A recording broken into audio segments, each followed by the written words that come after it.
In the quiet stillness of an early morning in East Side Detroit, a young black boy rode his old bike through the worn streets, delivering groceries to help his mother and little sister have one more full meal. Then suddenly, he spotted an elderly man on his porch, nearly crushed beneath a pile of fallen wood. Without hesitation, the boy rushed in to help, knowing it would cost him part of his wages, maybe even the only job he had. What he didn't know was that the man he saved was the father of a wealthy CEO, and that single act of kindness would change his family's future forever. Before we dive into his story, let us know where you're watching from. We love to hear your thoughts. The sun hadn't even reached its highest point, but already Detroit was sweltering in a heat that wrapped around the city like a damp wool blanket. It clung to the faded bricks of old apartment buildings, seeped into the cracked sidewalks, and settled deep into every breath drawn in the West Side neighborhoods. The air smelled of tar, dry earth, and the faint trace of oil rising from the roads. It was the kind of heat that made the world move slower, made everything feel a little heavier. Terence Moore wiped the back of his neck with the hem of his shirt as he coasted down Tuxedo Street, his knees pumping lazily at the pedals of his scuffed-up Schwinn. The crate strapped to the rear frame bounced with every pothole. Inside were 2 full grocery orders, paper bags filled with discount cereal, frozen chicken, and off-brand shampoo, all purchased by folks too tired or too old to make it to the store. It wasn't glamorous work, but it kept the lights on, most days. He was cutting it close. The app on his phone had buzzed 3 times now, warning him that his delivery window was closing. Another late trip and his rating would drop. Again, fewer orders meant fewer tips, and that meant Mama would have to skip another lunch so Laela could eat. He clenched his jaw. Not today. Then, just as he turned onto a quieter street, a row of aging houses lined with brittle hedges and crooked fences, he spotted something that made his stomach twist. A house near the corner, sagging at the roofline, its porch shaded by the heavy arms of an overgrown maple tree. In the front yard, scattered across the patchy grass, were wide wooden planks and old tools. An elderly man stood at the top of the porch steps, gripping the edge of a long board, maybe 10 feet in length, and struggling to lower it down onto a sawhorse. His face was contorted in pain, his arms trembling. One wrong shift, and that board was going to fall. Fast, hard, and directly onto his legs. Terence dropped his bike without a second thought. The crate toppled to the sidewalk, apples rolling into the gutter. "Sir!" he shouted, heart racing as he sprinted across the lawn. "Let it go!" The old man looked up, startled, but his reaction was too slow. The board had already started to tilt. Terence lunged. In one motion he threw his body between the man and the falling plank, catching the bulk of its weight across his left shoulder. The impact knocked the wind from his lungs, but he managed to guide it down, his knees buckling as it hit the grass. The old man collapsed onto the porch rail, panting, one hand clutching his chest. "Good Lord," he rasped. "Thought I was about to be sawdust." Terence winced, rubbing his shoulder. "You all right?" The man nodded slowly, though his face was pale under the shadow of his straw hat. "Yeah, thanks to you." They stood there in the quiet hum of the heat. A fly buzzed somewhere near the porch light. Far off, a dog barked twice and fell silent. The neighborhood seemed to hold its breath. Terence finally stepped back and looked around. The yard was cluttered with boards and tools, half a ladder leaning against the porch, a rusted hammer glinting beside a pile of screws. A workbench stood crooked under the eaves, like someone had tried to build something but had run out of energy halfway through. "You doing all this yourself?" Terence asked, glancing back at the man. The old man gave a tired chuckle, the kind that seemed to come from behind his ribs. "Trying to. Not going well, clearly." "You live here?" The man nodded, easing himself down onto the top step. "Name's Walter. Walter Bishop. Just moved back, actually. This was my family's house when I was a boy. My father built most of this porch with his bare hands. After my wife passed, my son tried to convince me to sell, buy some fancy place in the suburbs with crown moldings and granite counters. He scoffed. But I told him no. This place has history, got soul. I wanted to fix it myself." Terence looked around again, at the peeling paint, the drooping gutters, the cracked window panes. It did have soul, but also years of neglect, and Walter, thin, sweating, breathless, Didn't look like he could carry a gallon of milk, let alone rebuild a porch. "Why not just hire someone?" Terrace asked, already knowing the answer. Walter tilted his head, eyes narrowing thoughtfully. "Because there's a difference between having something done for you and doing it with your own hands. I'm not ready to let go of that just yet." Silence fell again, heavier this time. Terrence's eyes drifted to his bike, still lying sideways in the street, groceries spilled. His phone buzzed again. He didn't even have to check. The delivery window had passed. He was going to get flagged, maybe even suspended from the app for the week. He exhaled slowly. "You got more boards to move?" Walter raised an eyebrow. "That wasn't a hint for me to pay you, was it?" Terrence grinned. "No, sir. Just figured you might kill yourself out here if I don't stick around." A pause. Then Walter laughed. A deep, scratchy sound full of disbelief. "All right, then. If you're offering—" The next hour passed under the unforgiving sun. Terrence hauled boards, swept debris, helped drill supports for the railing. Walter gave quiet instructions, sometimes pausing to catch his breath or lean heavily on a post. Sweat soaked through Terrence's shirt, and blisters formed where he gripped the wood too tight, but he didn't complain. He didn't think about the lost delivery or the money that wouldn't come in tonight. He thought about the way Walter's eyes softened every time he looked at the house.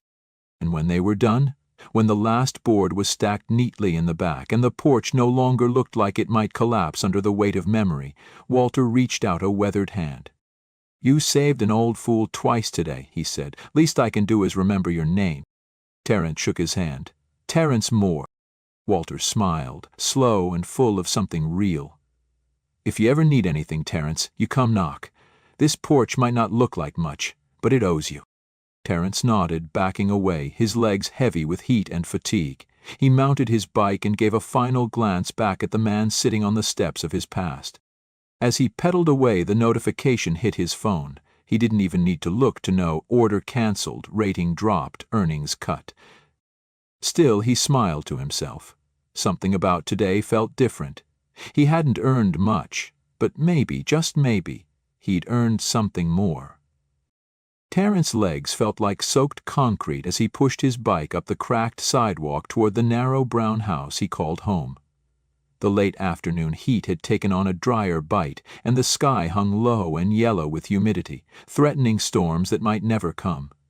He could feel the sting in his shoulders from lifting boards, and the dull ache in his palms where splinters still itched beneath the skin. His t-shirt clung to his back, damp and stained, and the crate on the back of his bike was lighter now, not because the groceries had been delivered, but because half of them had been spoiled by the sun or bruised from the fall. He hadn't made it to the next order. The app had flagged him as a no-show, and a cold little notification had popped up just 10 minutes ago. Account performance under review. Possible suspension. It hit him harder than expected, not because he hadn't seen it coming, but because he knew what it meant. When he opened the front door, the familiar scent of warm rice and beans greeted him, along with the sound of his mother's voice. "Terrence?" Carmen Moore's head peeked out from the kitchen, her apron smudged, a worn rag slung over her shoulder. Her eyes instantly scanned his face. "You're late, baby. I was getting worried." Terrence forced a tired smile and set his bike by the door, its tires thudding softly against the hardwood floor. "Yeah, sorry. Got caught up."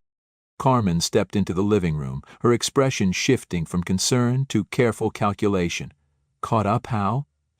He hesitated, glancing toward the kitchen table where a few unpaid bills sat like silent sentinels. One of the orders, spilled, took longer than expected. Her brow furrowed. "And the tips?" He looked down. Didn't get that far. The silence stretched. Not angry, just tired. Tired in that way only a mother can be. Tired of stretching pennies, of rationing laundry soap, of making dinner without asking who's still hungry afterward. Carmen walked past him, wiped her hands on the rag and exhaled deeply through her nose. "Well," she said softly, "we'll figure it out. We always do." From the hallway the sound of feet pattering broke the heaviness. Lila appeared, her 7-year-old face lighting up as soon as she saw him. "Gabby!" she called, mispronouncing her brother's name the way she always did, arms open wide. Terence knelt down as she crashed into him, wrapping her arms around his neck. "I missed you," she said. "I missed you too, Squirt." He tried to keep his voice light, ruffling her hair as if everything was normal, as if the weight pressing on his chest wasn't real. "I helped Mommy sweep today," she announced proudly, "and I folded the towels. Even the big ones." Terence smiled. "That's what I like to hear. I'm going to have to start calling you boss lady soon." Layla giggled and danced away toward the kitchen, leaving Terence alone with Carmen again. She leaned against the door frame, arms crossed, her gaze softening now that Layla was out of earshot. "You want to tell me what really happened out there?" she asked. Terence hesitated, debating whether the truth would help or just make things worse. But the image of Walter flashed in his mind, his trembling hands, his breathless laugh, the way he'd looked up at Terence like he mattered. "There was this old man," he began slowly, eyes on the floor. "He was trying to move this big board on his porch. I thought he was going to get crushed, so I stopped." Carmen's mouth opened, then closed. "I stayed, helped him move the rest of the boards, clean up his yard a little. I know I missed my delivery window. I know I shouldn't have." "You should have," Carmen interrupted gently. Her voice caught him off guard. "You should have, Terence." He looked up. She wasn't angry. She was proud. Sad, but proud. Her face was lined with the exhaustion of too many double shifts, but her eyes were full of something he rarely saw. Admiration. "You did something kind," she said, walking over to place her hand on his cheek. "This world doesn't pay you for that, but it should."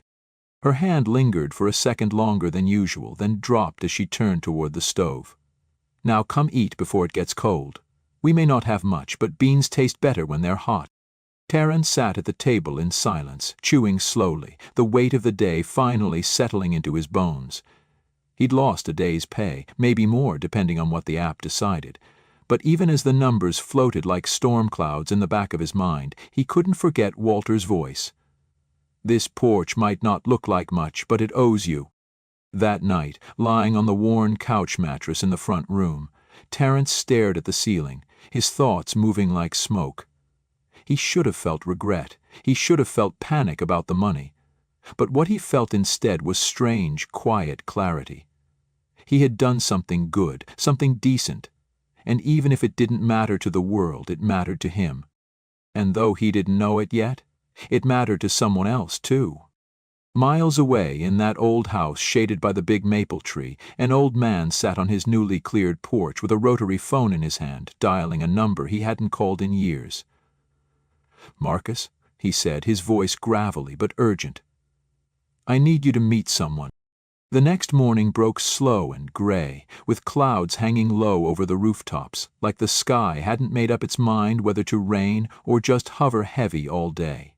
Terence sat by the window, his elbows resting on the chipped sill, watching the street as the neighborhood stirred awake. His body ached in all the places hard labor always remembered, and yet his mind was sharper than it had been in weeks. He kept checking his phone, hoping, maybe foolishly, that the app had reversed the penalty. But the red notice still blinked at the top of the screen. Account under review, temporary suspension in effect. Just like that, his only income was gone. Carmen moved behind him in the kitchen, quiet, her slippers shuffling against the linoleum as she stirred a pot of grits and tried not to let her worry show. Layla hummed to herself at the table, coloring on the back of a grocery receipt with a green marker that had nearly dried up. The knock came soft but certain. 3 solid raps. Not the hurried beat of a neighbor or the bored tap of a delivery. It was deliberate. Terence's head turned, brow creasing. No one knocked on their door unless something was wrong. Carmen stepped toward the door, wiping her hands on a dish towel. "Stay back," she murmured without looking at Terence. She opened the door cautiously, only to freeze in the frame. There, standing on the porch in a tailored charcoal gray suit, was a man who looked like he belonged on a magazine cover instead of a broken Detroit stoop. Late 40s, sharp features, not a hair out of place.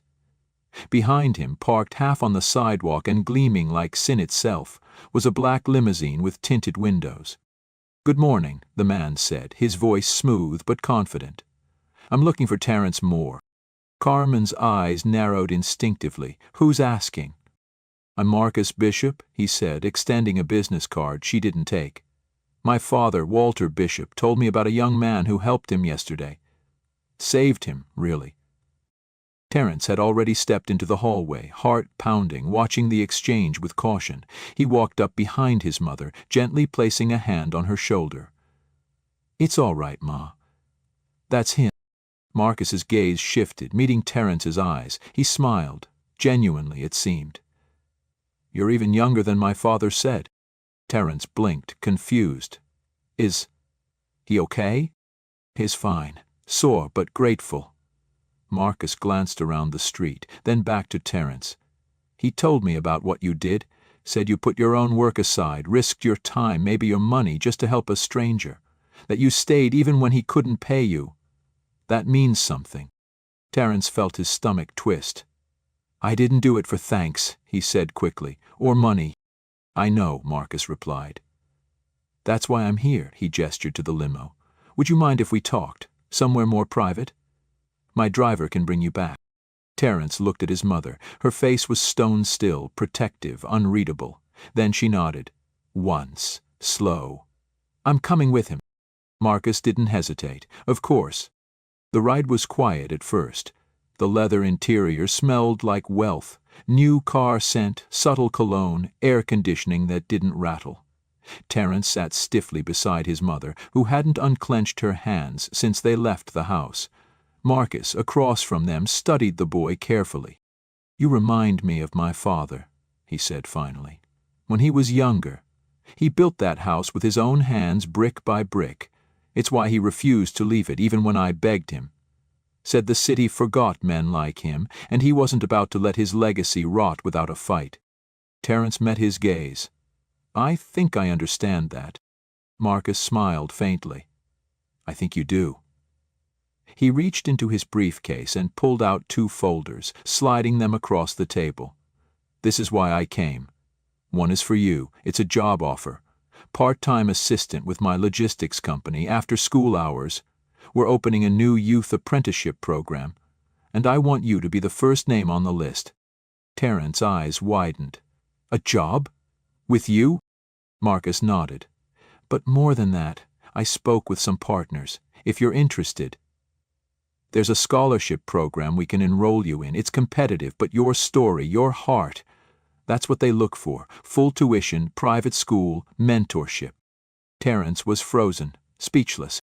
Then Marcus turned to Carmen, his voice softening. "And I know how hard it is raising kids alone. My company's hiring at our downtown office. We need good people. Someone to manage scheduling, front desk work. It comes with benefits, health care, stability." Carmen's lips parted, but no sound came out. "I'm not here out of charity," Marcus added quickly. "I'm here because you raised a boy who made my father believe in people again. He hasn't said that in a long time." Silence settled like a held breath. Terence looked at his mother, eyes glassy, unsure whether to trust what he was hearing. Carmen finally spoke, her voice breaking just slightly. "What if this is too good to be true?" Marcus leaned forward. "Then let me prove it's not." And in that moment, Terence felt something shift. Not in the world, but in himself. Like maybe this wasn't just luck. Maybe this was the beginning of everything he thought he'd never have a shot at. Maybe, just maybe, helping someone when no one was watching had opened a door that would never have been built otherwise. The next morning felt different. The air, still thick with late summer heat, carried a strange charge. Like the world had shifted ever so slightly, and Terence could feel it humming beneath his skin. He woke before dawn, not to the harsh vibration of his delivery app, but to silence, thick and unfamiliar. There were no orders to chase today, no timer counting down his worth by the second. He dressed slowly, buttoning the cleanest shirt he owned, one of the few without a frayed collar. Carmen had pressed it last night, carefully, without a word, but her hands lingered on the fabric a moment longer than usual. Now it smelled faintly of lemon starch and hope. The walk to the building Marcus had told them about took 20 minutes, give or take. Terence pushed his bike beside him the whole way, not riding. He needed the movement, the time to breathe. Carmen walked with him, silent at first, her purse clutched tightly in one hand, the morning sun turning the whites of her knuckles pink. When they reached the office, Terence paused in front of the glass doors. It looked too polished, too clean. He could see his reflection, warped slightly by the curve of the door, and for a second he didn't recognize himself. Inside, a woman with tightly coiled curls and a smile that felt real met them at the reception desk. "You must be Terence and Miss Moore," she said, rising to her feet. "Mr. Bishop is expecting you." Her name tag read Nina. Her voice was warm, not the clipped tone people used when they were pretending to be polite. That mattered more than Terence could explain. She led them down a quiet hallway, walls lined with framed photographs. Teams of workers, citywide projects, clean logos stamped on trucks, warehouses, communities. Terence noticed a plaque on the wall, built from the ground up, one honest hand at a time. It didn't feel like a slogan. It felt like a promise. Marcus was waiting in a small conference room, sleeves rolled up, tie loosened, sipping coffee from a plain white mug. When he stood to greet them, he didn't reach for a handshake first. He looked Terence in the eye, then at Carmen, and said simply, "I'm glad you came." They sat. Papers were passed, explained carefully, nothing hidden in small print. No contracts sprung as surprise. Carmen read every page, her eyes scanned like they were hunting for traps, like years of being burned had taught her that fine print always meant a door that slammed shut. But there was nothing like that here. "This position," Marcus said, gesturing toward Terence's folder, "is built to teach. It's not just about errands or busy work. You'll shadow real team leads, handle small logistics, learn the systems. You do well, we'll open more doors. But you start at your pace." Terence swallowed hard. "What if I mess up?" "Then we teach," Marcus replied, without blinking. "Messing up is part of growth. What matters is how you respond." Then he turned to Carmen. "The admin job is yours if you want it. Training provided.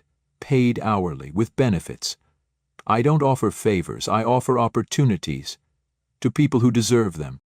Carmen stared at him. Her mouth was set in a straight line, but her eyes were full of something Terence hadn't seen in a long time. Belief was a fragile thing. It didn't come back easily once it'd been bruised, but maybe this time it had room to stretch again. Marcus reached for one final envelope. "And this," he said, sliding it across the table, "is a scholarship package. If Terence accepts the job and if his sister qualifies, we can help her too. School tuition, supplies, tutoring support." The room went quiet. Terence couldn't breathe for a second. His hand shook as he picked up the envelope, the paper cool against his fingertips. Layla.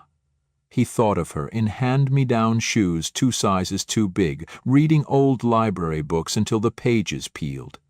He thought of how she looked at him like he could fix anything. His voice broke when he said it.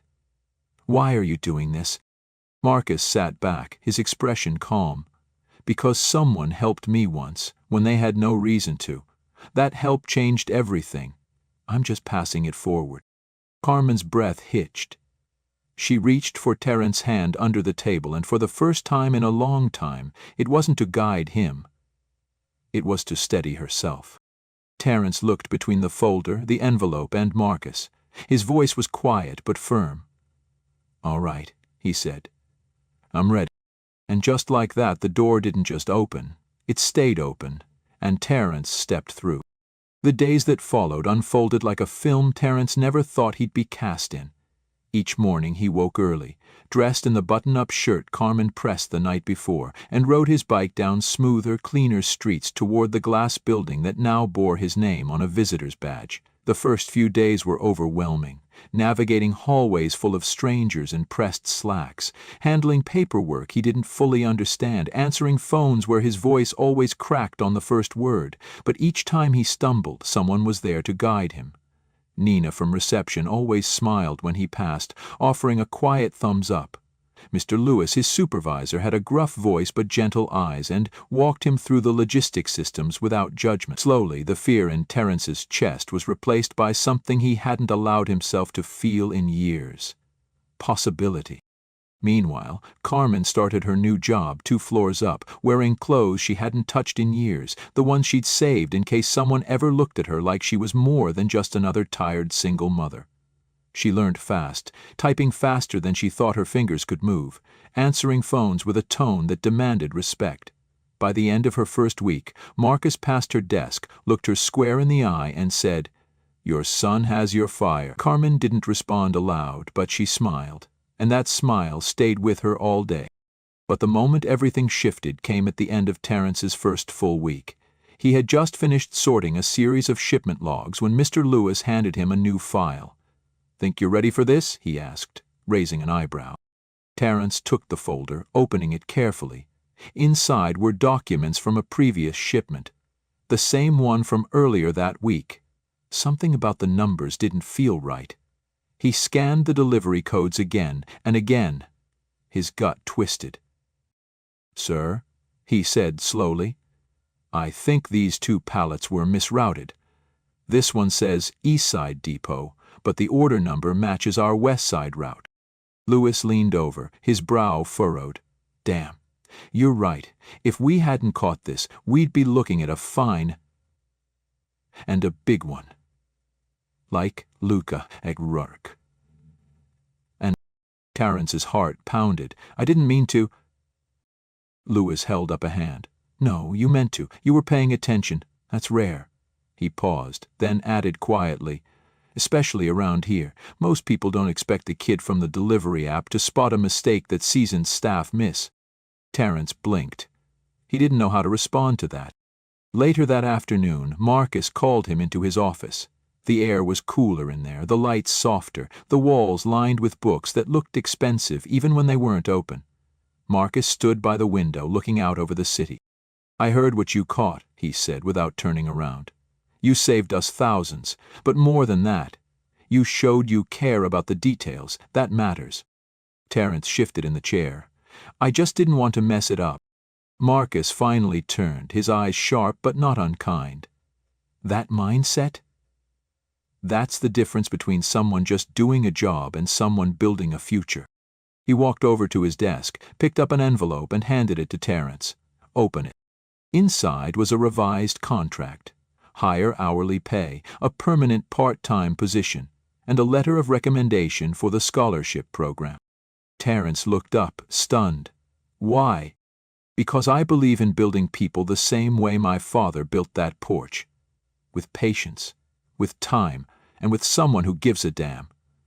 Marcus's voice lowered. "You earned this, Terence. You didn't wait for life to hand you anything. You showed up when no one was watching, and now people are—" Terence sat there for a long moment, fingers tightening around the envelope. His throat felt thick. He thought of Leola coloring at the kitchen table, of Carmen wiping tears before she let herself smile, of the day he helped Walter, thinking it was just one moment. But it hadn't been just one. It was the beginning. "I won't let you down," he said, his voice quiet but steady. Marcus nodded. "I know." And as Terence left the office that day, the Detroit sky breaking open with a late summer rain, he didn't run for shelter. He let it hit him. He let it wash over his shoulders, his back, his hands, the same hands that had once caught a falling plank of wood, now holding the weight of something far more powerful, a future. The weeks rolled by like the steady rhythm of a train, and slowly the routine that once seemed impossible became the new normal. Each day after school, Terence rode his bike through streets that used to feel like limits, but now felt like beginnings. He learned to navigate spreadsheets, mastered inventory codes, and even helped design a small routing improvement that got mentioned in a staff meeting. Mr. Lewis had started calling him Hawkeyes, and even Nina at reception saved him the good coffee when she could. He wasn't invisible anymore. He belonged. Carmen, now confident at the front desk, moved with purpose, her voice crisp on calls, her laughter no longer something rare but daily. The paycheck wasn't huge, but it brought dignity, stability. She started putting money aside, just a little, for emergencies, for Leola's school shoes, for a future that wasn't built on barely surviving. One Thursday afternoon, after a full shift, Terence was getting ready to leave when Marcus stopped him in the hallway. His face was unreadable, but there was something in his eyes, pride, yes, but also something heavier. "Got a second?" he asked. Terence followed him into the corner office, where the city spread out behind the glass like a dream in motion. Marcus didn't speak right away. Instead, he handed Terence a sealed envelope and nodded toward the chair. Terence sat, heart already climbing. "What's this?" he asked. "Your scholarship results," Marcus said simply. Terence's fingers trembled as he peeled it open, eyes scanning the first few lines. Then everything inside him went quiet. Full tuition, supplies, academic mentoring, transport stipends, the whole package. His chest tightened and he looked up, barely able to speak. "It's real." Marcus smiled. "Of course it is. You earned every word in that letter."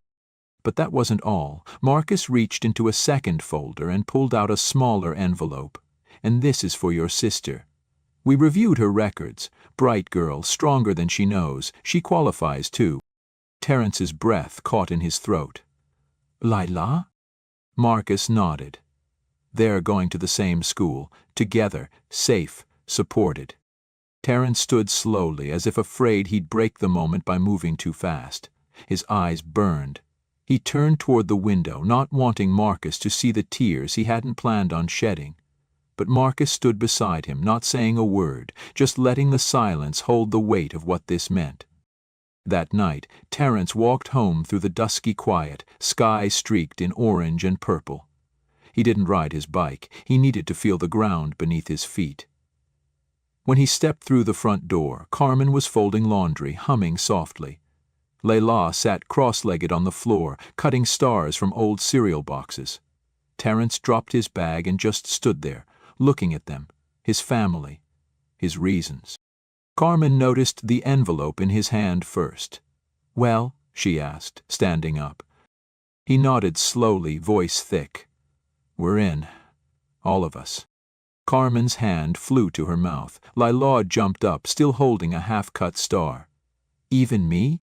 "Especially you, Squirt," Terence whispered, pulling her into a hug as Carmen wrapped her arms around them both. It wasn't loud, it wasn't dramatic, it was quiet, holy, raw. A moment that settled into their bones and whispered, "This is the start of something better." In the days that followed, word spread around the neighborhood. People started asking what had happened, why the boy who used to deliver groceries in silence was now walking with his head high, tucked in a clean shirt, his little sister laughing beside him. Some asked questions with curiosity, others with doubt, but it didn't matter, because the truth was this: kindness had built a bridge, and someone, finally, had walked across it.